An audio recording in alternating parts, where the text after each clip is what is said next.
रामकृष्ण हरी.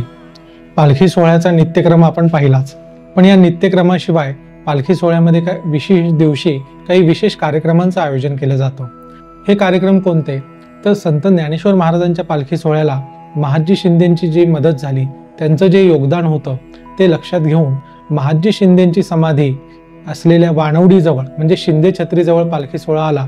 या ठिकाणी पालखी सोहळा थांबवून ज्ञानेश्वर माऊलींच्या पालखी सोहळ्यामध्ये आरती केली जाते.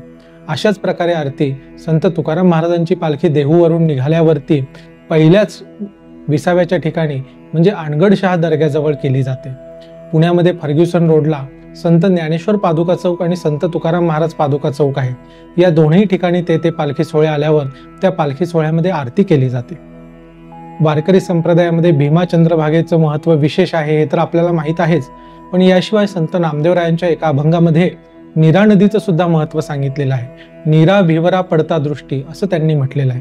हे लक्षात घेऊन संत ज्ञानेश्वर महाराज तुकोबाराय यांचे पालखी सोहळे जेव्हा नीरा नदी पार करतात त्यावेळेस त्या ठिकाणी पादुका पालखीतून बाहेर काढून या पादुकांना नीरा नदीमध्ये स्नान घातलं जातं.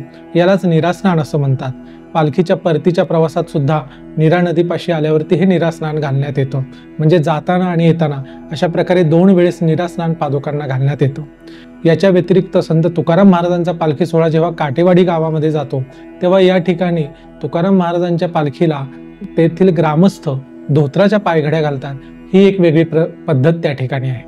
संत एकनाथ महाराजांचा पालखी सोहळा जेव्हा हटकरवाडी गावात येतो तेव्हा या ठिकाणी एक उंच डोंगर पार करावा लागतो. तेव्हा या ठिकाणचे ग्रामस्थ एका बैलगाडीमध्ये संत एकनाथ महाराजांच्या वंशजांना बसवतात आणि स्वतः आपल्या हाताने ती गाडी ओढत त्यांना तो घाट पार करून नेतात. हा सुद्धा एक बघण्यासारखा सोहळा असतो. पंढरपूर जसं जवळ येतं तसं वारकऱ्यांची पंढरपूरविषयीची ओढ तीव्र होत जाते. संत तुकाराम महाराज सुद्धा जेव्हा वारीला गेले होते तेव्हा पंढरपूर जवळ आल्यावरती त्यांना तिथून देवाचा कळस दिसला आणि ते तिकडे धावत निघाले अशी एक आख्यायिका सांगितली जाते. या आख्यायिकेला अनुसरूनच पालखी सोहळ्यामध्ये धाव्याचा कार्यक्रम होतो. म्हणजे काय तर पंढरपूर जवळ आल्यावरती एखादी उताराची जागा बघून म्हणजे ज्ञानेश्वर महाराजांच्या पालखी सोहळ्यामध्ये वेळापूर या ठिकाणी असा धावा होतो. या उताराच्या ठिकाणी उतार सुरू होताना दिंडी आली की तिथे सिंचन करिता मुळ वृक्ष ओलावे सकळ हा अभंग म्हणतात.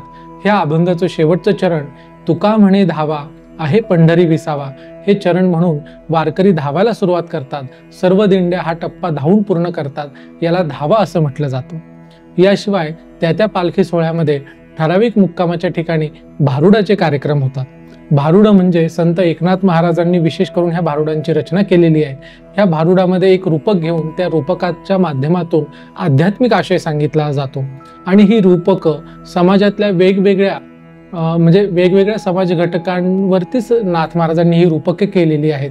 याच्यामध्ये आंधळा, पांगळा, वासुदेव, कोल्हाटीन, विंचू असे हे भारुड आहेत. ह्या भारुडांचं सादरीकरण केलं जातं.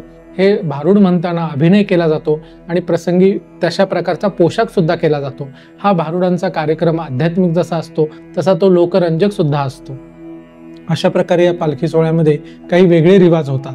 याशिवाय संत निवृत्तीनाथ महाराजांचा पालखी सोहळा जेव्हा आषाढी वारीला निघालेला असतो तेव्हा वाटेतच त्यांचा समाधी सोहळा येतो. ज्येष्ठ वद्य द्वादशी हा संत निवृत्तीनाथ महाराजांचा समाधीचा दिवस, त्यामुळे त्यांचा समाधी सोहळा आषाढी वारीमध्ये वाटेवर नगर मुक्कामी साजरा केला जातो.